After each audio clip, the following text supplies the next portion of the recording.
If the world had normal standards, Donald Trump would have won the Nobel Peace Prize well before the Israel-Hamas deal. But if he doesn't win it now, it should be obvious to everyone that it is a politicized prize and doesn't reflect reality. Do you think that the ceasefire between Israel and Hamas is going to last?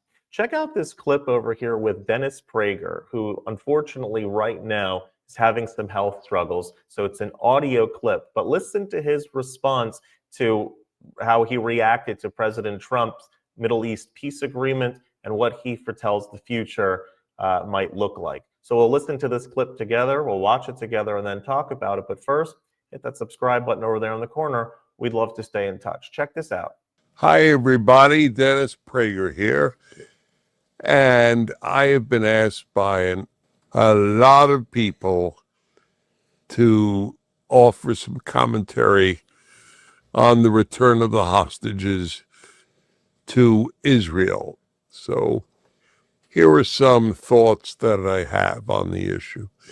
Not in order of importance, just in order of how they come to my mind. The first is that if the world had normal standards, Donald Trump would have won the Nobel Peace Prize well before the Israel-Hamas deal. But if he doesn't win it now, it should be obvious to everyone that it is a politicized prize and doesn't reflect reality. His achievement, whether it was Azerbaijan and Armenia and so many others, has been remarkable. Second is actually somewhat of a downer, but I have to be honest.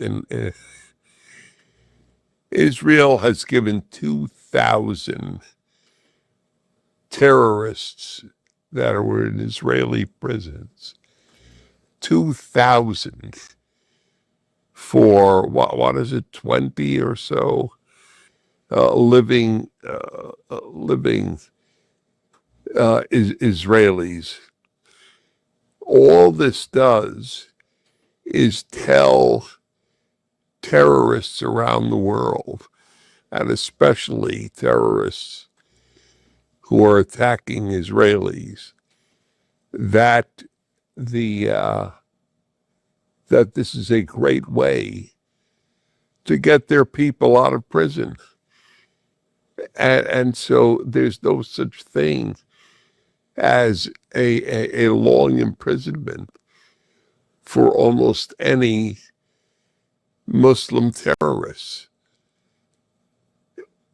Look, this was learned with the Israeli soldier years ago who was returned by Hamas for, I think, something like 2,000 terrorists then. This includes people who murdered Israeli Jews and people who blew up buses and restaurants and so on. I totally understand the deep desire of Israelis to value every life. This is a very Jewish thing to do, and that's what they have done.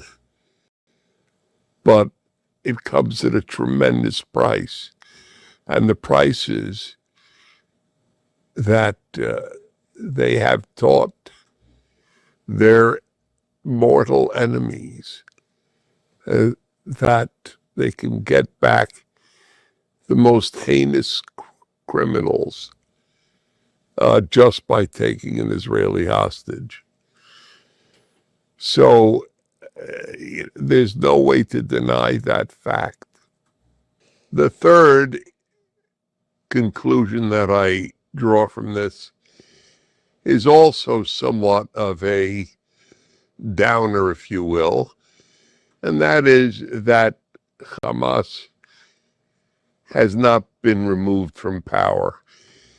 To be honest, I never thought that that was a realistic aim, that Hamas would stay in power uh, in uh, in Gaza, and perhaps among the Palestinians in the West Bank or Judea and Samaria.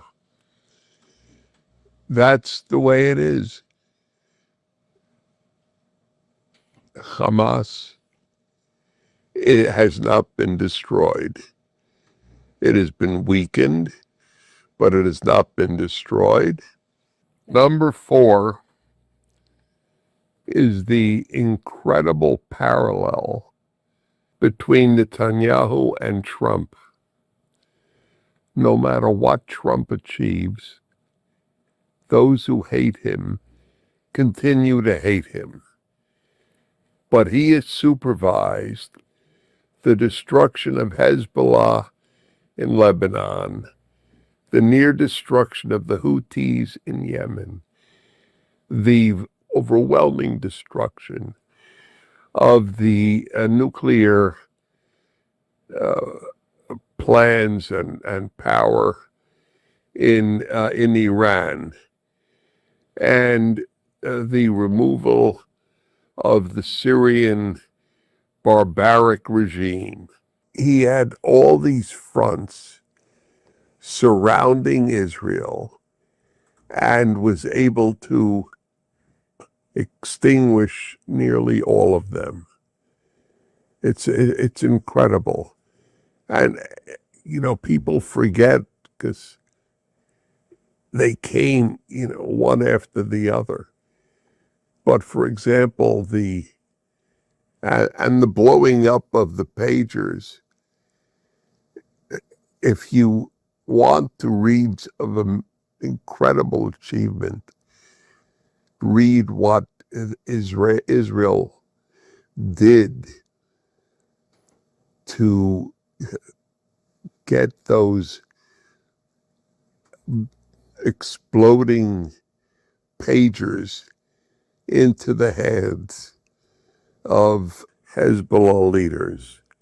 And then about the incredible ability to wipe out, to eliminate the leading scientists in Iran, just them, not a whole group of people around them.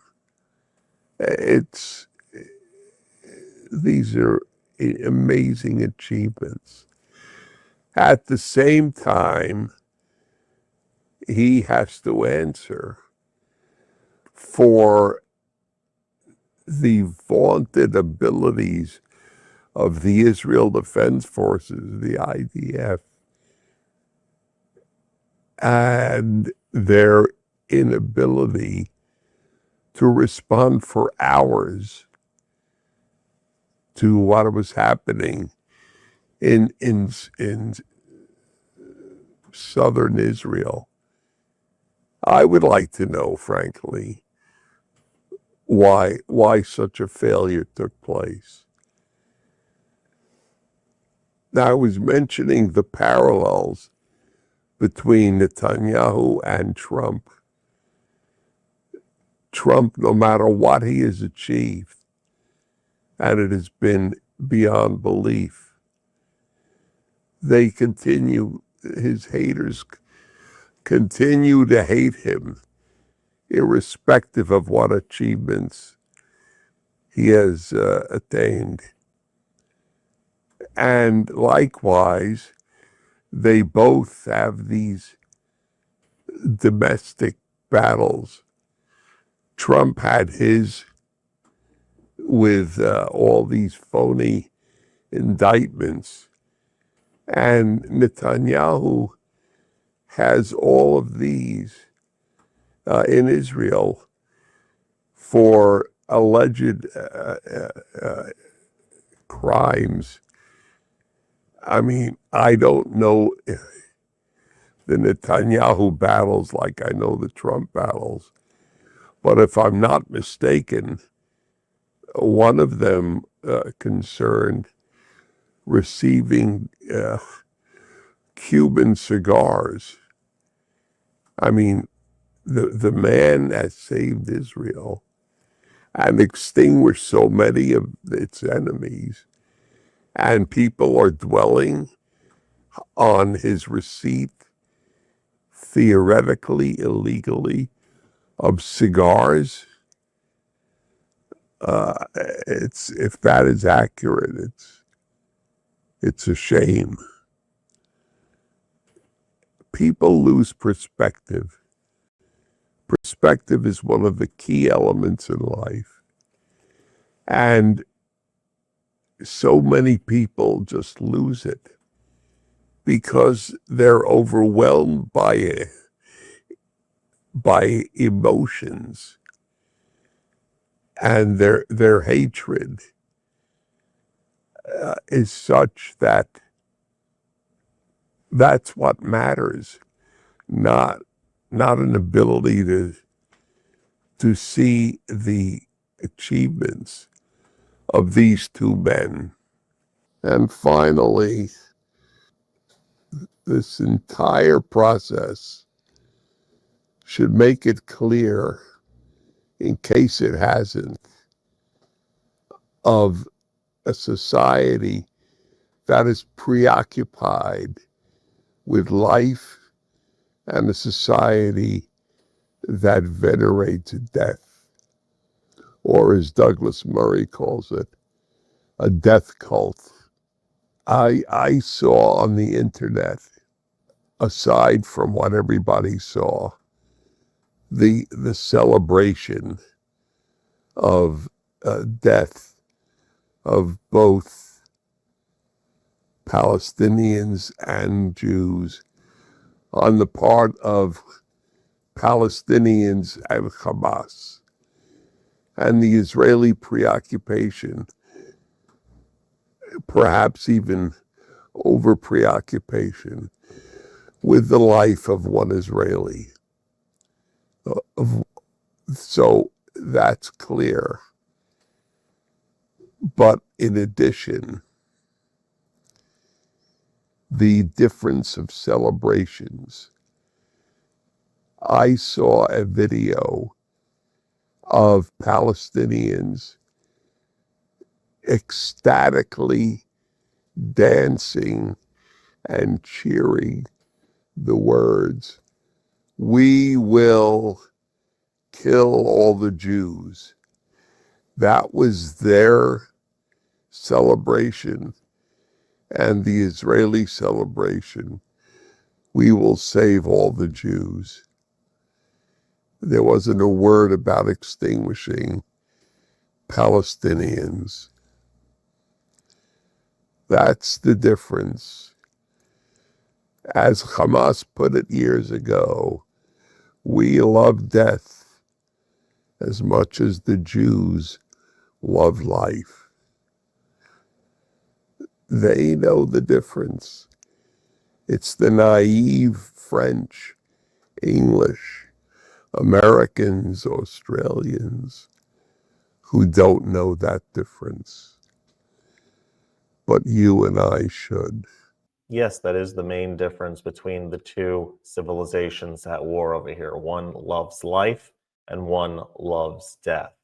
And when you have one that loves life and one that loves death, the thought of a so-called two-state solution where everyone lives in peace and harmony together doesn't exactly fly. You can't exactly sit at the negotiating table with somebody that wants your destruction. How can you orchestrate a peace deal when somebody wants to destroy you? That doesn't jive. That doesn't work like that. So the thought of a Palestinian state right now at this moment in time is just simply not on the table. It shouldn't be. There has to be some sort of cultural overhaul, governmental overhaul, complete overhaul, I would say for at least a generation, until all of the young people they can be a new generation that's raised not on videos that preach about killing Jews and that the ultimate in life is dying for your radical beliefs, but that has to infiltrate into the society that a peaceful culture, a culture that has been completely reformed. I don't see that coming in the near future, but I'd be more than overjoyed if I were wrong about that. I'm glad that Dennis Prager did weigh into this. I wish him a refuah shlema, a speedy recovery from his ailments right now. If you like this content overall, hit that subscribe button over there in the corner. We'd love to stay in touch. Take care.